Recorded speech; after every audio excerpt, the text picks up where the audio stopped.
સહજ news. CRPF જવાનના માતા પિતા પર જીવલેણ હુમલો। ન્યાયની માંગ સાથે પેરામિલિટરી સંગઠન ખેડબ્રહ્મા પહોંચ્યું પોલીસ સ્ટેશન।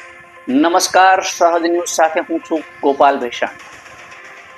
સાબરકાંઠા જિલ્લાના ખેડબ્રહ્મા તાલુકાના પરોયા ગામે સીઆરપીએફ જવાન પર ના માતા પિતા પર જીવલેણ હુમલો થયાની ઘટના સામે આવી છે।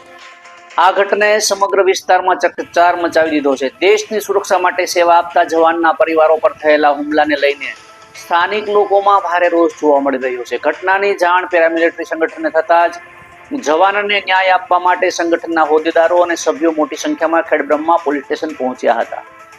આ દરમિયાન રાષ્ટ્રીય અધ્યક્ષ પટેલ દીપેશભાઈ, રાષ્ટ્રીય મંત્રી મંગળભાઈ, સાબરકાંઠા જિલ્લા પ્રમુખ કમલેશભાઈ, જિલ્લા મહિલા પ્રમુખ સીતાબેન, અમદાવાદ શહેર પ્રભારી નટવરભાઈ, ખેડબ્રહ્મા તાલુકા પ્રમુખ હરેશભાઈ, પોશિયાના તાલુકા પ્રમુખ ડાભી શૌજીભાઈ સહિત રમેશભાઈ, મનીષભાઈ, નરેશભાઈ, ઉદયભાઈ અને અન્ય આગેવાનો ઉપસ્થિત રહ્યા હતા। સંગઠનના પ્રતિનિધિઓએ પોલીસ સમક્ષ રજૂઆત કરી આરોપીઓ સામે કડક કાર્યવાહી કરવાની માંગણી કરી હતી। ખેડબ્રહ્મા પોલીસ અધિકારીઓએ ઘટનાની ગંભીરતાને ધ્યાનમાં રાખી કાયદો અને નિયમને અનુસાર નિષ્પક્ષ તપાસ કરી દોષિતો સામે કડક પગલાં ભરવાની ખાતરી પણ આપી છે।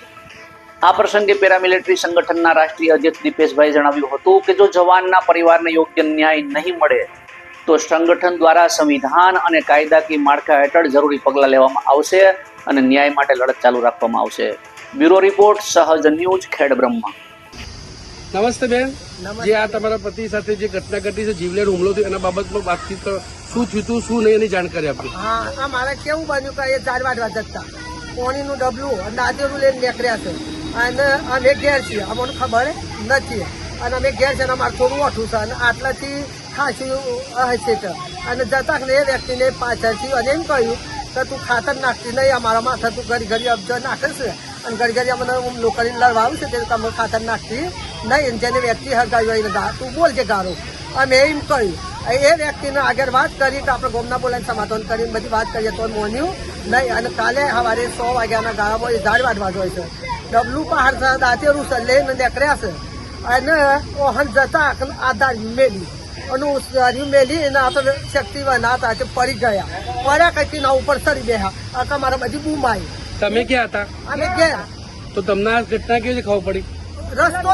રસ્તો છે, રસ્તો ઓમ રોડ છે જવાનો તે ઓમ બધી બૂમ પડી, એક બધો જોવા સર બૂમ પડી એટલે તમે ભાગ્યા? હા, એક મુજાઈ કા તે આપણું હોટું મારા પાસે લઈ જાય, મારા હોટલ કોઈ ના પાસે મુવાથી કા તો મારા અટકાયેલી હતી અને મારા ટ્રેન મુવાથી તે પાછી પડી, એક મને હાથ તોડ નાખી દીધી એને ધક્કો મારીને મને હાથ તોડ એક મુવાથી તે બેસી ગઈ। પેલા હતા એ ઠંડે પેલો બધો ગણાયો તો એનો બા ને ત્રણ ભાઈ, 2 ભાઈ, એનો બાપો, એની મા, એની બૈરી, તો 7 જણો જુદો પાડ ઉપર પર નહીં ઉપર બેઠો એ બેઠો તે ઘણો કર્યો અને હું કહ્યું કે મને ધક્કો મારી એને હાથ તોડી નાખી દીધી, મોટી ત્યાં સોલાઈ ગઈ અને હું બધો મને એમ કહ્યું કે તું અરે જોખમ છે તું નહીં જા તને બધા મારે હે અને તે હા એક મોટી એક બાજુ બેસી ગઈ। પછી મારો છોકરો હુરેલો હતો તે કોકને વાત કરી કે મારે ખાસી શેકા છે ઘર, એક છોકરાની વાત કરી, છોકરો આવ્યો એટલે બાપાને આ બધું લોહી ભારી ગયું અને બધું જોઈ જો એટલે ન ઉપરથી ઉડતો ને તો ધક્કો મારીને એને કાઢી મેળ્યું। હું ભાઈ આપણે તાર પપ્પાને દવાખાના ભેગો કરી દઈએ, ચાલે